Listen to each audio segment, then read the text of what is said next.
We're going to cue the H out of these A. We're going to A the H out of the Qs. It's okay. It's okay. It's okay. Rafi's tips for artists because he loves you. Hola, you amazing artist, and welcome to another Question and Answers with Rafi and Clee. Otherwise known as Qua.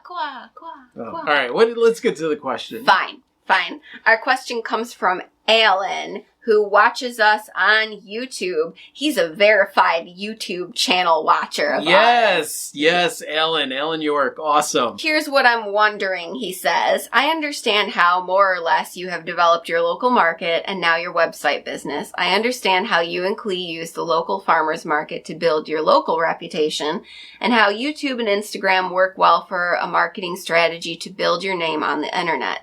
I've noticed that you've dabbled in graphics for t-shirts. I think you use a print-as-you-go service so that you don't get bogged down in inventory. Word. Yeah. I'm looking at building my brand. Yes, it sounds pretentious to me too.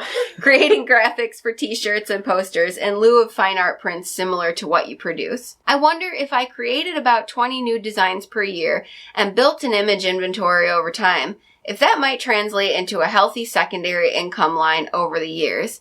Honestly, I'm thinking in terms of 25 years. We live a long time in my family. I suppose if you ran the numbers, that would make about 400 different designs to choose from, as well as a good reputation and attractive graphics, would tempt enough people to purchase and grow over time similar to a financial investment. From the business side of Rafi's brain, which is that side over there. Yeah. If you don't mind, what holes do you see in this? I know you've done your own research on this and am I leaving out something obvious that I'm not considering? Do you have any links of articles or such that you like and wouldn't mind sharing? He says he'll continue his research on his own, of course, but, what you got? Yes, I have dabbled in the t-shirts. I am actually dabbling in the t-shirts right now because I released 5 new designs online, and one of them was Artroverts Unite! We're Ba-ba! here! Yep. We're uncomfortable! We want to go home and make something. First off, for any of you that are wondering, because I got a lot of questions on, do you use print on demand? And for my t-shirts and for certain posters, not for my prints, like for the art prints, but for like the poster art prints, I use Printful because you're able to integrate it with your website. If you have Etsy, you're able to integrate it with Etsy. You could actually integrate it with a lot of things and keep the inventory that way. That way, you don't have to buy 1,000 t-shirts in every size and keep them somewhere in your 200 square foot art apartment. Yeah, exactly. Of course, you could order stuff at the reduced pricing, so you could check the quality of it, check the prints themselves. And so far, I've gotten a really, really good stuff. A good relationship with Printful. We have found them to be quite satisfactory. Quite satisfactory, We're so indeed. pleased. Yeah, we are. I was using Printify before. I don't want to talk bad about it. They weren't bad. It wasn't as great. We were less pleased. Yeah. Now, as far as like doing research on this, honestly, I just jumped in with both feet. I decided one day, because I love wearing weird, funny t-shirts that I couldn't really find anywhere. Like I had all these t-shirt ideas, and you guys know I'm in the studio with Clee, who's constantly saying stuff that I'm like, that needs to be on a t-shirt. You're welcome. Yeah. So I decided that I was going to just create my own t-shirt designs, and if I like them, that chances are there would be people out there that like them as well. The only research that I did was looking into which print-on-demand companies were of higher quality. Started with one. Things didn't work out after I had listed several pieces, and then decided to switch that over to Printify, which I've had for over a year now and am very satisfied. Yeah, you had a brief moment of drats when you had to switch because it was work, but long term it was beneficial. Yes. There's always, whenever you jump into something, chances are you are going to make a mistake. You are going to fail at something. And the whole thing is, listen, this is not working out quite the way that I wanted, so let's switch this up a little bit. Let's change direction, but let's make sure that we don't stop. In other words, if shirt's not working out, sometimes you just gotta tweak shirt. As far as like your plan of like the longevity and the 25 years, I love that.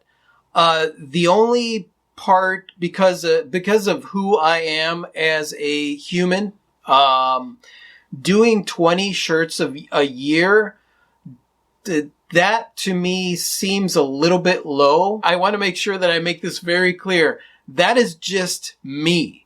20 shirts a year is definitely more than enough shirt designs, because then it gives you the opportunity to design a shirt and really kind of like market it out there and show people the new design and spend that time doing that shirt. And build anticipation for the next shirt. Exactly. I think that is brilliant. I think that is absolutely brilliant. You are fa-chunking prolific. Yeah. Well, the thing is, like, the number in of itself, obviously it's a numbers game. So the more stuff that you have to offer, the more chances you are of selling product. But if you're going in a different direction, for example, I forget who the painter was, but there was a painter that only did one portrait a year. This is from like the olden days. And this painter back in the day, because he only created one portrait a year, he charged a lot of money for that portrait. And because it was such a anticipated thing and like people were waiting in line to sign up for the portrait, like, he sold a lot of work and made a lot demand. Huge demand. He made a lot of money. My entire, whatever psychological theory I have going on of more is better isn't necessarily true. But me personally, I think the one tweak that I would give it, because there are 12 months in a year, I would take a look at the math there so that you could form some kind of consistency. So like if you're doing 20, how is it that you're going to do that? Are you going to be releasing 5 t-shirts 4 times a year? Which is it going to be quarterly? Like, that's where I would make sure that you get that math lined up. You know, doing 12 t-shirts a year or doing 24 t-shirts a year where you're doing one every other week, that would add up a little bit better and maybe make it easier for your timing. Yeah, and humans would then know to expect the next t-shirt in set amount of time. And that's where that consistency works in. If people know that on the first of the month he releases 2 t-shirts, then at least those people know where to go for the first of the month. Or if it were the 15th, t-shirt 15th. I don't know, something like that. And when you're thinking about branding, because that's something automatically that happens when you're an artist. If you have a signature like mine, my signature is my branding. One might say you have a signature. Yeah, yes, I have yes. Mm-hmm. Make sure that everything is across the board. It's the same way that social media works. Like, there are a lot of people out there that have a different handle name for each one of their social media. And honestly, they should all be the same. For example, mine is all Rafi Was Here. You can find me on Instagram if you go to @RafiWasHere. You can find me on Facebook if you go to @RafiWasHere. You can find me on Twitter if you go to @RafiWasHere.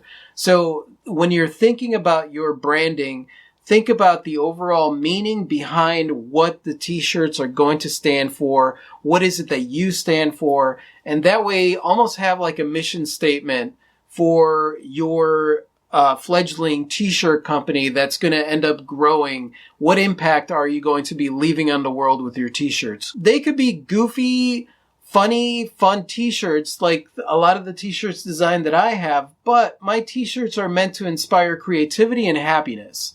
Yeah. And that's what I want to leave the world with.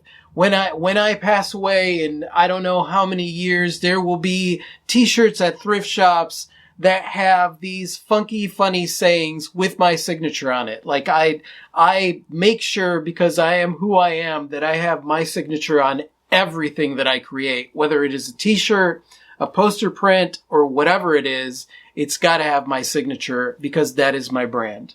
Yeah, that's how you leave your mark. While you're leaving your mark. Yes. Alan, great question. Congratulations on the long lifespan. Yeah. My family has long lifespans. Half my family does. What does that mean? Whoa, you're like 50-50. I'm like, I don't know. We don't know. It could be tomorrow. You- It could be 50 years. Yeah, you better plan for sooner than later then. No, I'm planning for later through the force of sheer will. Thank you so much, Alan, for that question. And if you guys have any advice for Alan, just leave those in the comment section below. If you have any harebrained ideas or anything like that, please feel free to add that down there. And if any of you guys watching have any questions for us, you could go to the website, to our website, rafiandklee.com, and we have a tab that says For Artists. Go in there and you'll find the button where you could ask us a question. And thank you so much for watching, you guys. You guys are totally freaking amazing. I absolutely adore you. And if you like this and you want to watch more like this, just click right over here to subscribe. And that's it. Say goodbye, Klee. Good day. Adios.